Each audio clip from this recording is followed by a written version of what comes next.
lots of thoughts trying to come out at the same time. But, Germany's entire defense is subsidized by the American taxpayer. There are thousands upon thousands of American troops in Germany today. Do you think that the American taxpayer is going to stand for that if you get thrown in jail in Germany for posting a mean tweet?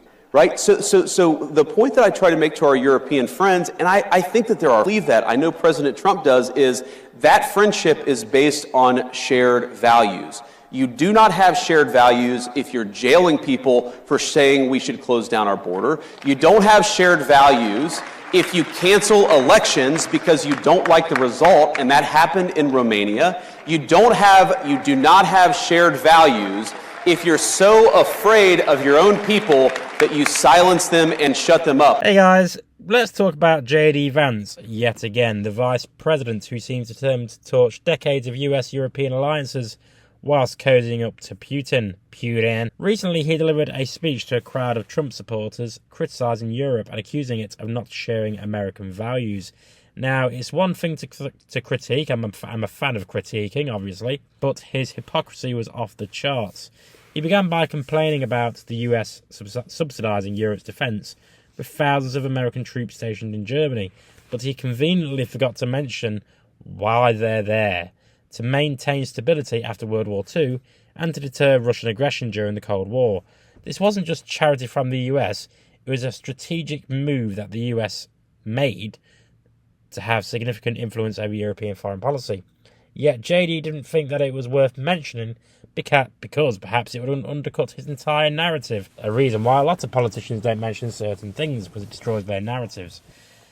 Then came the fear-mongering. According to JD Vance, people are being thrown in jail in Europe for mean tweets. Really? Name the country, my dear sire. He didn't name a single one because it's a complete fabrication. Meanwhile, his own boss, Donald Trump, has openly talked about jailing his own political opponents and even journalists. But apparently, JD Vance is fine with that. Again, the mental gymnastics is absolutely exhausting. He goes on to claim that Europe has lost shared values with America because of cancelled elections and silencing political opposition, yet the only person trying to overturn a democratic election in style was his own boss, who incited a mob to storm the US Capitol. The same boss who is literally calling for the imprisonment of his political opponents. But JD is happy to sweep that under the rug whilst wagging his finger at Europe. This isn't about protecting American taxpayers and defending democracy. It's about consolidating power and abandoning long-standing allies to cozy up to autocrats. JD Vance isn't just misguided, he's dangerous, and his version of shared values, nothing more than political opportunism dressed up as patriotism. But let me know what you think in the comments. I've been Jake from Just Jake. As always, subscribe to the YouTube channel, follow me on Facebook, and feel free to buy me a beer if you're feeling nice enough, but not a real one. See you next time.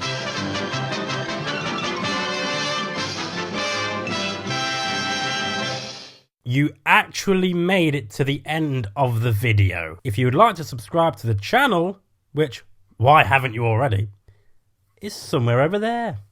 And also, if you want to watch more videos, also check out over there. I've been Jake from Just Jake. See you later.